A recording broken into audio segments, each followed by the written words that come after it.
This is the dining room for the first floor of the China Harbor restaurant where I will be presenting today. As you can see, it faces the Union Bay, Seattle's Union Bay. So it's a very nice view of the Union Bay. So I wanted to give this presentation because the announcement was made in October by Apple's Jennifer Bailey, who runs Apple Pay. She made an announcement that Apple would now be accepted at Starbucks. Howard Schultz then went out and made the same statement. This is a tectonic shift for mobile payments, not just in the United States, but around the world. Let me explain further. So this is Howard Schultz, and Howard Schultz basically wanted to create a mobile payment initiative for the company. So they started very basically. They started in 2009 to make a simple app. They outsourced the development of that app to a company called mFoundry. Then they migrated to, wow, look at that, they started using BlackBerries. So they started using BlackBerries for their mobile payment initiative because they knew about security. Then they started to work in the Target stores because Target stores had Starbucks. Finally, after that, they decided to create a loyalty program. That's in 2010, they had a loyalty card. I had the loyalty card for China when I was working in Beijing. In 2012, they decided to invest in Square, and I said to myself, wow, that's a stupid mistake. I gave a presentation in Hong Kong in 2013. I said, in 18 months, if Square doesn't migrate to NFC, they will be gone. Square, this company called Square. So they had a relationship with Square, but that ended this year, 2015. In addition, they were using barcode, and that's not safe, it's not secure. It is just simply not safe. David will tell you that. By 2013, they started to develop their own cool mobile wallet app that you could download and use. I use it, it's great. But Starbucks mobile wallet app is not Apple Pay. That's not Apple Pay. Oh, by the way, Starbucks is all over China. There are probably 1,500 stores now in China for Apple Pay. That's a lot, but actually that doesn't even scratch the surface. Would you say that the Chinese people like Starbucks? Would you make that? Come on. Who has not been to China and who has not used the Starbucks? Who has not been to China? First of all, who has not been to China? Okay. Who has been to China? Who has been in a Starbucks store in China? See, look at that. I proved my point. All right. Now, I have the audio, but I'm not going to take my word for it. This is Jennifer Bailey. She made a statement that Starbucks would support Apple Pay. That got my brain thinking because I remember the statement that I made in 2009. I said in 2009, because I'm the guy who's promoting NFC, I was the rainmaker to promote this technology to all the smartphone manufacturers in Taiwan and China. In 2009, I made a prediction. I said, because I looked at the market and I saw all these conferences and people would just say blah, blah, blah, blah, blah. NFC is great. Oh my God, come on, lots of propaganda, okay? And I didn't feel that it was important to sensationalize this stuff when the average person doesn't want that. They want facts, they want figures. Okay, so I made a statement. I said 2009, the only way that mobile payments would scale for ubiquity was if, number one, Apple would adopt NFC and hence a mobile payment capability on their smartphones, a secure mobile payment initiative.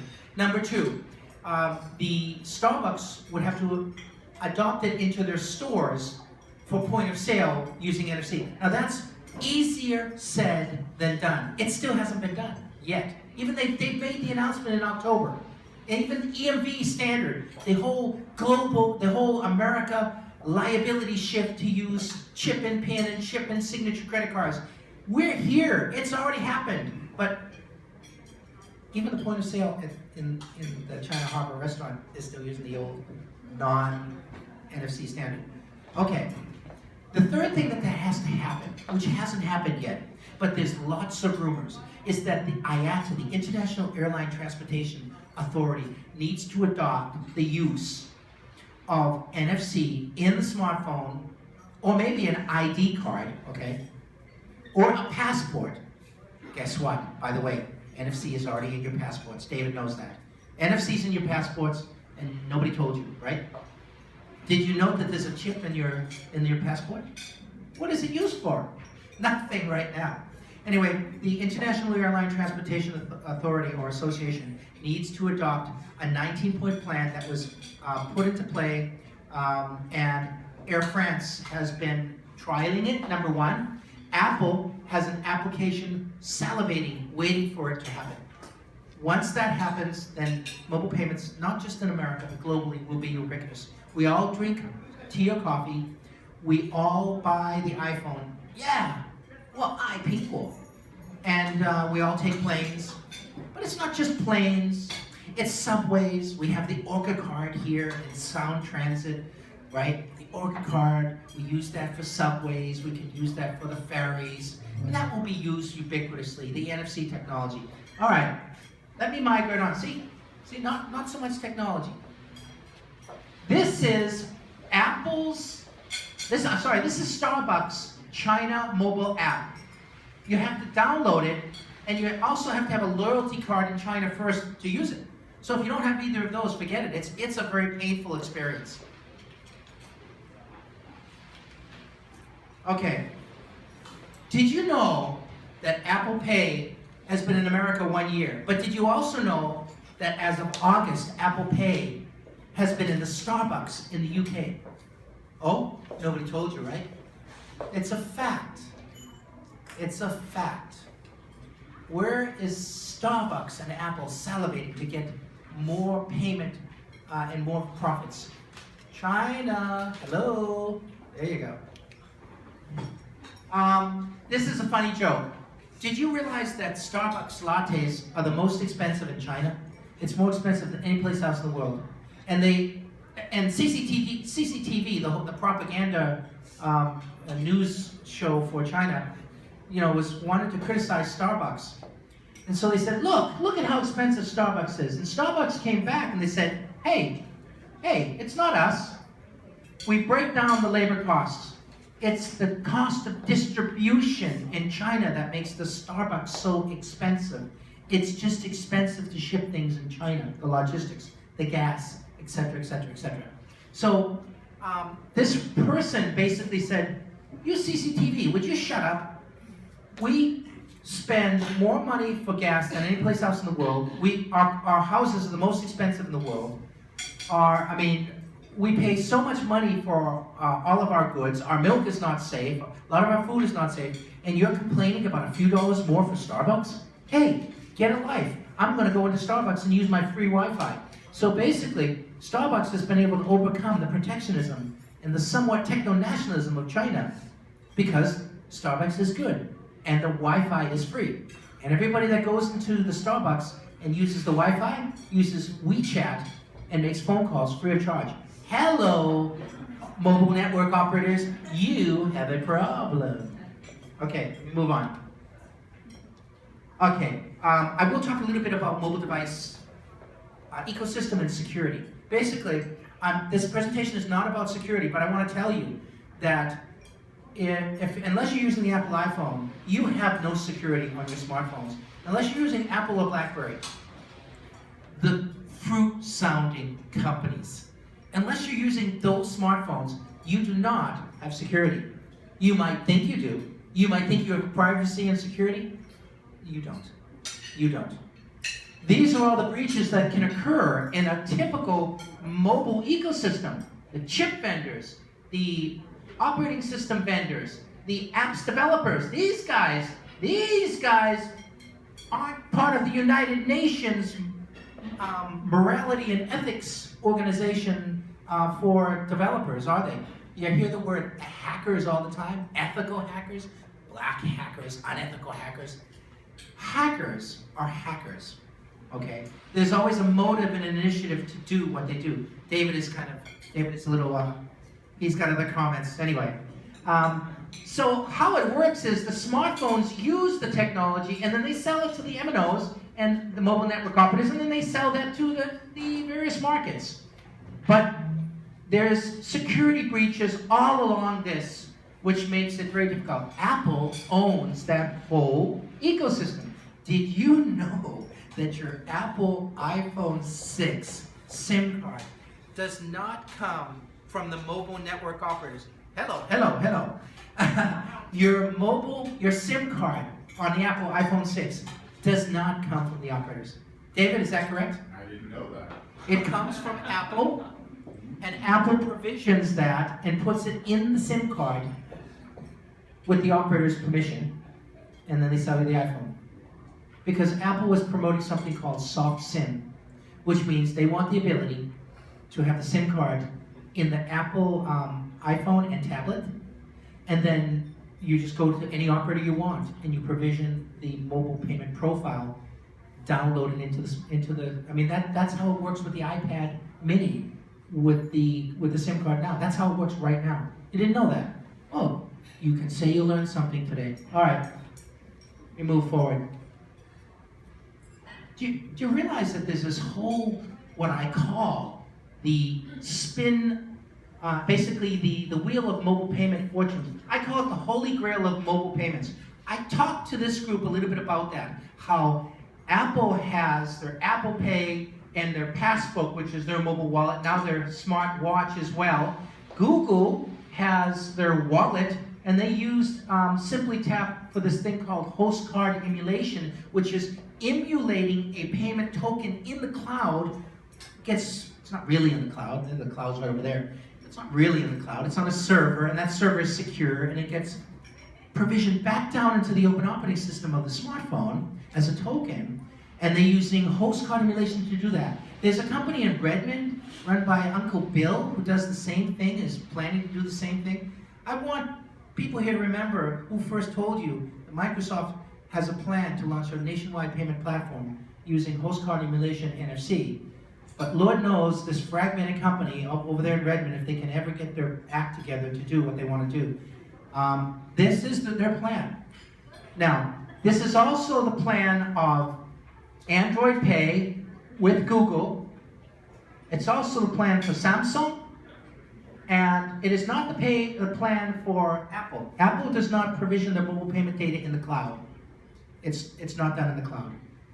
But Android, Google, Samsung, Microsoft, they're all using the cloud. They will all use the cloud and something called host card emulation.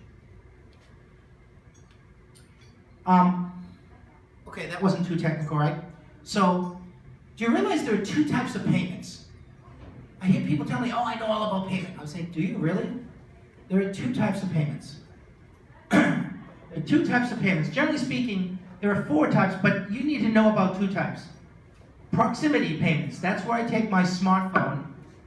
I have a point of sale device at the Starbucks. I take my Apple Pay and I touch, or I get within 4 centimeters, I touch the point of sale device to make my mobile payment using NFC and my mobile wallet in my Starbucks. My Starbucks app and my mobile wallet app and my Apple NFC technology, even my biometrics thumb to do the whole authentication process. Okay, that process is what we call proximity payment. You're there, right there, doing the payment. You have to be within 4, they say 10 centimeters. I've never seen 10 centimeters. You have to be within 4 centimeters to do that, okay? That's what we call proximity. We call that proximity, but we call it offline payment, which means nothing happens until your smartphone gets close. Nothing happens. Alipay, 10-cent, QQ, they're doing the other thing. They're doing what we call online remote money transfer. You might say, well, it's not remote, I'm right there. But they're using barcode, they're using a mobile wallet and barcode, but you top up the payment, you have to pay into that. and it's actually already online. So it's not offline, it's online. So that's what we call online payment. So that's what Alipay is. WeChat, Weixin, and QQ. They're doing online payment in China and other parts of the world right now. So there are two different types of payment. Of course, there's another variant of that where consumer to business, where mobile devices use POSs and they transfer information. And then there's a remote online payments, e-commerce, digital products. Focus on these two things. Online and offline payment, remote and proximity payment. Those are the things to remember as we move forward. All right. This is just very simple. There's the merchant. I want to buy something. Here I am. I send my credit card. They send my details to their bank. I authenticate with my credit card to my bank. There's a guy sitting in the middle. This guy in the middle says, he's got the money. He's not a terrorist. He's got the money. He's legal. Give him the ability to transfer those funds. It can't get any simpler than that. Those are the four components in a mobile payment or any kind of credit card transaction. Okay, I said this before, but you realize that the Orca card technology is in the University of Washington student ID. Who's here from the University of Washington? Who has used that student ID? Have you used that? You've used the contactless? Yeah, the house card. So they've got the UPass, so they got the chip. So you just use your house card, then you can just pay for the public transportation. Fantastic, fantastic. Why didn't Microsoft build a mobile wallet for that? Hello, Bill. Can you hear me? Oh, no. Hello, Nadia. Nadia. Nadella. Please, see what's going on in your environment. There are so many applications that can be developed using NFC for payment, for ticketing, for transit, for all kinds of things that aren't happening now. Why? Because we're ignorant and arrogant that the rest of the world is moving forward and we're not moving fast enough. It's a fact. It is a fact. Okay, so NFC means near field communications. It doesn't mean National Football Conference. It doesn't mean no functional clue. Doesn't mean not for commerce. It does mean near field communications, which basically is a master-slave situation where it's what we call induction. Induction occurs when I take my smartphone, which has NFC in the smartphone, and also NFC in the point-of-sale device, and I touch it, and something happens. Many things can happen. It isn't just payment that happens. If you look here, they're using it for, this is sound transit, right? They're using it for that. They're using it to open doors in offices, right? They're using it for time and attendance. You're an employee. Remember like 30 years ago, we used to have a punch card for employment? Oh my God. Now you just have a badge. Touch an NFC reader, and then they know when you've gone into your office. Everybody should be using that. Smart posters. Wow, it's so cool. Okay, you're from France? Have you gone up from the subway and then you take your smartphone and touch the poster? Isn't that cool, huh? It's amazing, and it's not here yet. It's coming. I've seen it in the United States. David, you've probably seen it. I've seen smart posters in the United States. Maybe not here yet, but there's a company called Blue Ant. I want to do some research. They're doing this stuff. Ticketing. Okay, I'm at the, last night I got the distinct opportunity to see the new 007 movie. I was very lucky. I got some popcorn. I was able to see the movie with a friend. I'm just thinking to myself, I could have just downloaded the mobile app with NFC and just touched to get in. I didn't need to get some special token. That would have worked. Loyalty and membership. Well, that's what Starbucks is doing. Starbucks has a plan with Apple that we all don't know yet. Cashless payments. This is the whole mobile payment thing we talked about. PC login. When I worked at Gemalto, we all needed our badge, and our badge had a smart chip, and that smart chip you inserted into your PC. Otherwise, you were not going to use your PC. So, why don't security companies use that technology? Gemalto does, but a lot of security companies, they have an off-the-counter PC, and they're transferring sensitive data unencrypted. And hello, Houston, we could really have a problem.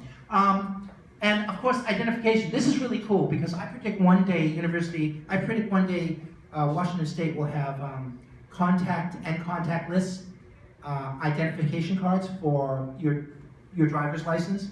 And connecting that will be your Sound Transit card. It'll all be connected one day. When somebody invests enough vision into this, this is going to happen. It's going to happen. It's happening.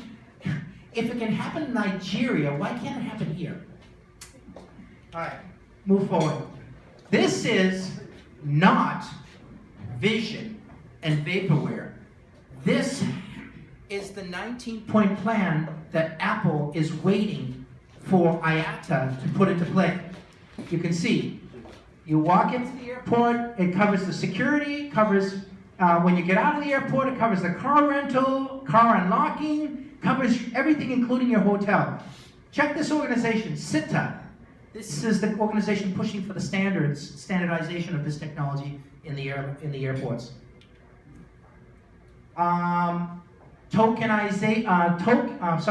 Loyalty programs. Starbucks is going to work with Apple. I don't know whose loyalty program.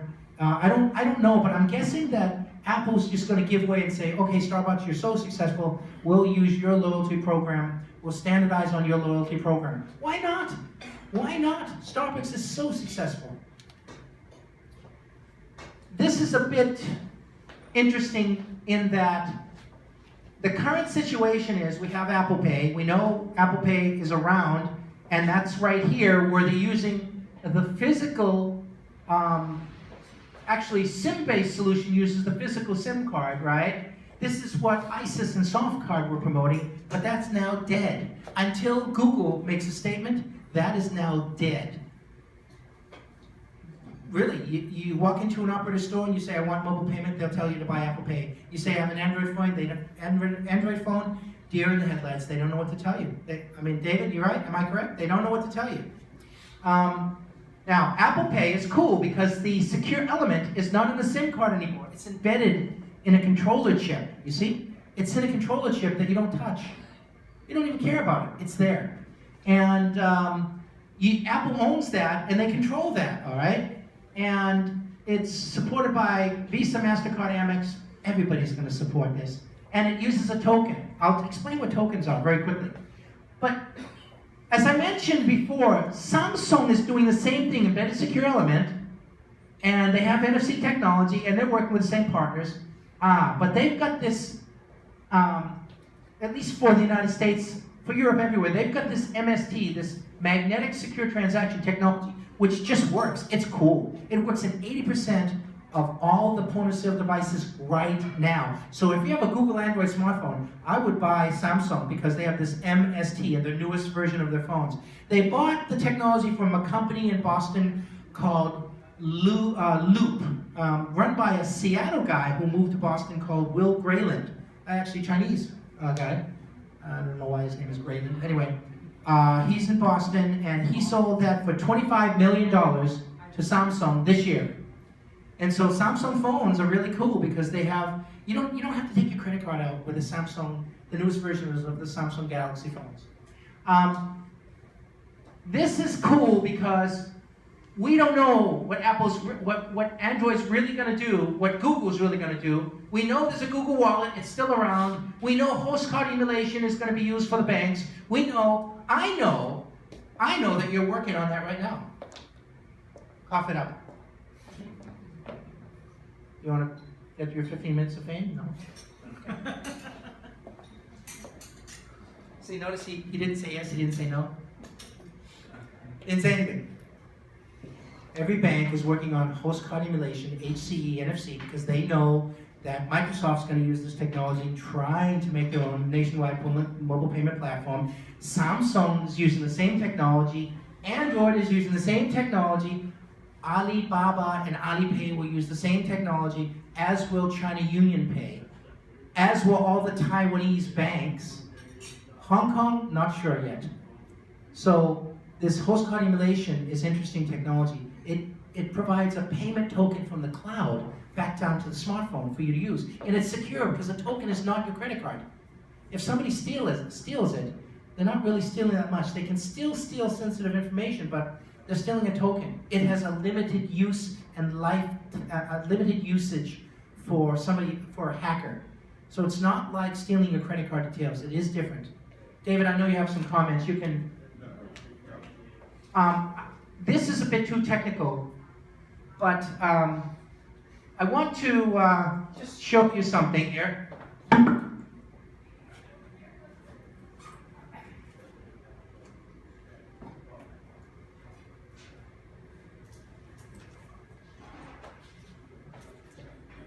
So these are what you call smart cards. Can you pass this around? These smart cards make up the whole basis for security for credit card, and even really the SIM card and this smart card technology. It's basically the same thing. So I'm not going to go through this I'm not going to spend a lot of time on this. There are smart cards. There are secure elements. This is how you get to the security of these smartphones. I'll go quickly. You need an NFC phone. An NFC phone needs an antenna, needs an NFC SIM card, and it needs the operating system to support it. Again, very quickly, it's too technical, we don't need that. What we do need to know about is the NFC forum has, did you know that there are 3 different modes for NFC, which are really cool. That's that poster, uses what we call peer-to-peer.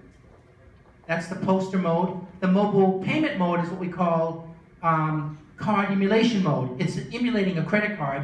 And then the read-write mode is getting a nice little tag where you can put a tag and then you can tag an item and then put your smartphone and read it. So there are 3 modes in NFC. They're all actually important. Apple is not using the 3 modes. Samsung is, but Apple is not yet. They will. This is kind of cool. It shows how Apple Pay payment flow occurs. So add the card, you have the capability for payments, and then your authentication. You use Touch ID, which is using biometric authentication format. It's an algorithm. That algorithm actually is stored inside of the mobile app's processor chip. You can't get to it. It's using something called ARM Trust Zone. You cannot get to it. It's secure. It stores your data. In the future, your biometric data will be worth gold because you can now authenticate without a question who you are when you want to make a payment, when you want to get a mortgage from a house. Oh, this is very, very big because this changes the whole paradigm with the credit card industry. When your biometric authentication data can now completely authenticate you. Your eyes, your face, your heartbeat, your blood through the DNA. Oh, you think this is the Matrix? Think again. They'll use multiple authentication factors based on your body. Then they know it's really you. No way to clone you, really. I mean, not yet anyway. This is what I talked to you about using the mobile payments in the cloud and bypassing the SIM card and bringing it straight to the cloud to provision your token. But again, let me get away from this because this is a bit too technical. I just wanted to say that the future of a smartphone is what? The mobile network operators are not going away. They're going to be around. They're going to still use the SIM card. SIM card is going to be around for at least 5 more years. It's not going away for at least 5 more years. Do you buy a mobile payment smartphone, it will still have a SIM card. You will still have the opportunity to put your mobile payment SIM card and do payment that way. But the cloud, using the cloud and host card emulation technology and tokens is the wave of the future. Everybody's doing it. So the future is a hybrid smartphone using both. My prediction is Apple will adopt HCE because they have to. All the other guys are doing it, and they have an advantage. Too technical. This is just talking about how it works. I'm going to skip this. That kind of explains how it happens. Your secure element and your token data gets sent back down to the open operating system to be ready for the payment. It's that simple. Uses cloud services. Token is basically, it's a number that's given by Visa, MasterCard, Amex on your credit card, and it's scrambled. It's scrambled into something totally different, so it has no value to a hacker. I don't know if I can make it any simpler than that. And there are standards for that, and that's the EMV standard at the point of sale, which needs to be ready for these tokens. So the point of sale needs to be ready. PCI, PCS, yes, has to have that. But in addition to that, it has to be ready for the token from EMVCo. EMVCo is the organization that standardizes the token that's used. HC just gets the token from the cloud back to the handset. But once it's on the handset, it's ready and provisioned for the point of sale. This is a very simple way of showing how Android, Microsoft, Samsung do it with a token, and how Apple is doing it. Again, Apple is using tokens, but they're not using the cloud to do that. The token gets sent down into the embedded secure element. It's a little bit different. This is just using EMV type payment cryptograms. Cryptograms are encrypted keys that store your payment data so nobody can steal it. That's what it is. It's a secure encrypted key, encryption technology. These are, if you look at a lot of these, I gave this presentation last year, and all these companies were non-Apple Pay retailers and merchants. Well, you can see they're now part of Apple Pay. They're part of Apple Pay. They're part of Apple Pay. Who else? You can see what's going on here. They all know Apple Pay is safe and secure. This is China related. So if you're interested in China related stuff, this is important. So Alibaba and Alipay are very successful in China.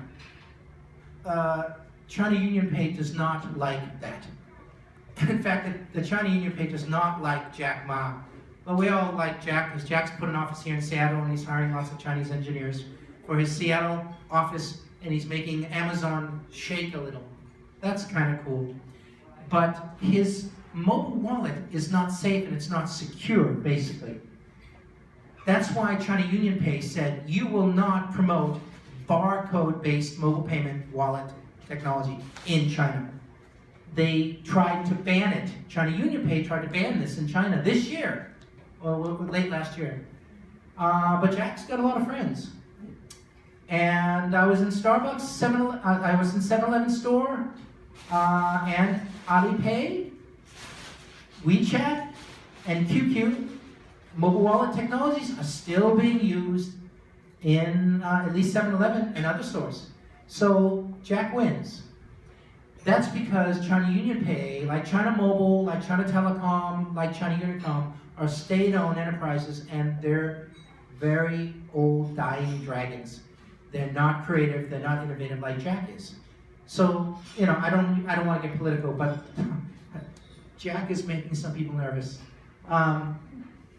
Jack wants to make his own bank. He's working on that, and he's working on using HC NFC to do that. So Jack's in the ball game. Jack is in Safeco Field. You just don't know where he's sitting. This is Tencent and Alipay. They're competing back and forth for everything.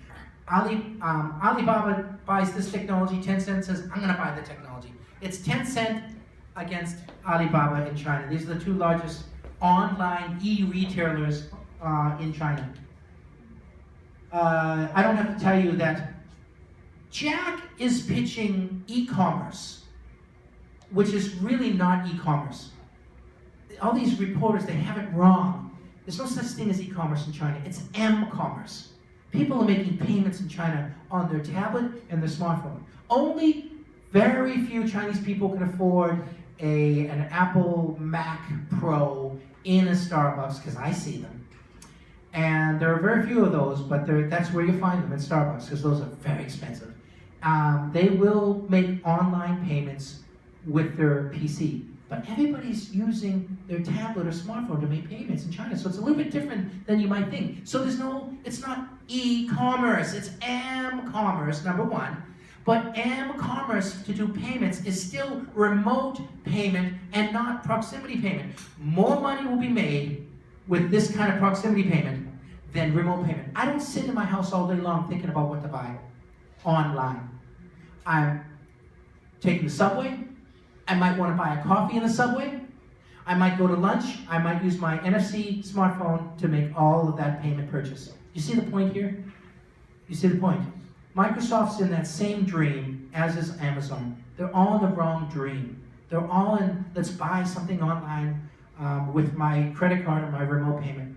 They're missing the key point, which is all the things for proximity payment are what we call lifestyle applications. Lifestyle. 生活适用的生活适用的那个习惯的东西啊。So, don't worry, I'll be speaking Chinese sooner or later. This is kind of cool because people tell me, Badatong. I know about Badatong. I've been talking to them about security for a number of years. So here's the thing. The most successful transit card in the world is in Hong Kong. Not South Korea, not Japan. Because those populations are huge compared to Hong Kong. Hong Kong has officially 7 million people. Unofficially, they have 10 million Badatong transit cards. Hello. I have one too. I've had one for 10 years. So it's very, very successful. But actually in Taiwan, they're using Yo-Yo Ka. Taiwan has a very similar card. And in Shenzhen, Shanghai, Beijing, they also have their own cards. We call them value-added transit cards. With those value-added transit cards, it's a card. It's not a smartphone, but it's still convenient, and you can make purchases of small goods, drinks in the subway, although don't go in the subway with your drink. But you can eat food, you can take food in the subway using that. You can even use Badatong at Hong Kong International Starbucks. Bingo. Bingo, bingo. There you go. So there are ways that some countries have gotten around the lack of mobile payment by first getting the payment ubiquitous with the card at various stores. The next step is the smartphone. So it's all migrating to that. Android Pay. Okay, so this is a fact. Chinese government, especially China UnionPay, is blocking Apple Pay right now. They're blocking it from adoption in China. Apple Pay is a very smart company. They've already announced that they have their own company in China to do Apple Pay, even though China UnionPay has not approved them yet. I don't know how they can stop them. The problem is in China, 80% of the smartphone manufacturers use Android operating system. So everyone's waiting for Android Pay in China. The problem is Android Pay is not safe and secure because it's using HC NFC in the cloud, and that is not secure without another technology called ARM Trust Zone and this thing called the TEE. In Chinese, it's 克星执行环境. 克星执行环境. We can talk later. So Apple Pay will be in China. You can't stop it. It's not that UnionPay is stopping it. It's just that Apple wants more profit for Apple Pay in China, and the Chinese government says, no, no, no. Apple says, well, I have a way around you, and they do. And they will implement Apple Pay in China. It's going to happen. It will happen. With or without President Xi Jinping giving his holy grail approval, it's going to happen in China. It will happen. But I can understand UnionPay just wants all these Chinese handset makers with Android Pay to compete with Apple Pay, right? That's the ballgame. Apple Pay is competing with all these other companies. All right, that's enough of that. A little bit political. Sorry about that. Sorry about that, but I'm not politically correct. Seattle is one of the key locations for the development of contactless mobile NFC payment smartphones. Did you know that we have Huawei, ZTE, and HTC? Well, HTC is Taiwanese. Did you realize we have 3 smartphone manufacturers in this region from China? Did you know that? Did you? You didn't? How come you didn't know? Huawei and ZTE, Zhongxin, and HTC, Honda. They're all next to T-Mobile in Bellevue. Okay. And the mobile network operators are all involved in this whole mobile payment initiative. They're just quiet right now. And NFC wallet development is happening at Starbucks, Amazon, Microsoft, Google. They're all working on this right now. They're just not telling you. These are just secrets because they're not ready, they're not finished. So this region is actually very important for software mobile wallet development. It absolutely is. Seattle is the portal to the Pacific. Ever go on I-90? That's what it says. Going into Seattle to Puget Sound. What does it say? Portal to the Pacific. What does that mean? The fact is, the Pacific for mobile payment technologies are coming here. That's what's actually going on. Smartphone vendors, the smart card companies, they're coming from Asia here. That's what's happening, all right? So the US needs to partner. You guys need to think about this, partnering with all these software developers here in the region. Get them on track. Now finally, Starbucks adoption of Apple Pay and usage of NFC and biometric authentication, that's the security part of it, for mobile payments will help to scale ubiquitously the whole mobile payment environment. And as I mentioned, that David mentioned as well, do you realize that your credit card is also contactless? You just touch the top of the point of sale device. Why don't we see enough of those? We don't see them there because people don't realize they actually exist. Go anywhere in Asia, they're all over Asia. That is my presentation, and I'll take questions now. Do we have time?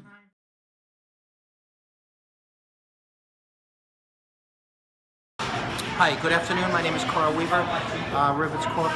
Today we're going to demonstrate a mobile payment using the Starbucks mobile wallet app, which uses barcode payment. So in a mobile wallet app with the Apple iPhone, you simply take your thumb and touch the, you simply take your smartphone app, your Starbucks your Starbucks app, and you touch the icon for the app, and that will bring you actually to your payment wallet where you can make a payment using barcode. So this is how we will do it. I'll make a payment. I'll make a payment with the barcode to buy my drink now. Here's that hot tea.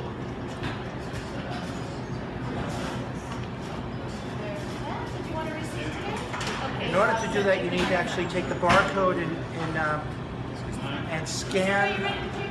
I am. You need to take the barcode from the wallet and scan a barcode reader, which I'm doing. Are we ready to make the payment? Okay, thank you. It tells me the payment has occurred and asks me if I want to do other things with it. And that's it. The payment has occurred. So that's how you would make a payment at a Starbucks Were you being held? with a mobile wallet and barcode. Thank you. Hi, good afternoon. I'm here in Shenzhen, China, at a Shenzhen local Starbucks store right here. This is a typical Starbucks store right here. Today we're going to see if Starbucks has implemented a mobile payment strategy for their point of sale devices. Today is the 20th of October 2015, and we're going to go walk in the store and see if they have implemented a mobile payment strategy in this Starbucks store. Okay, Anisha.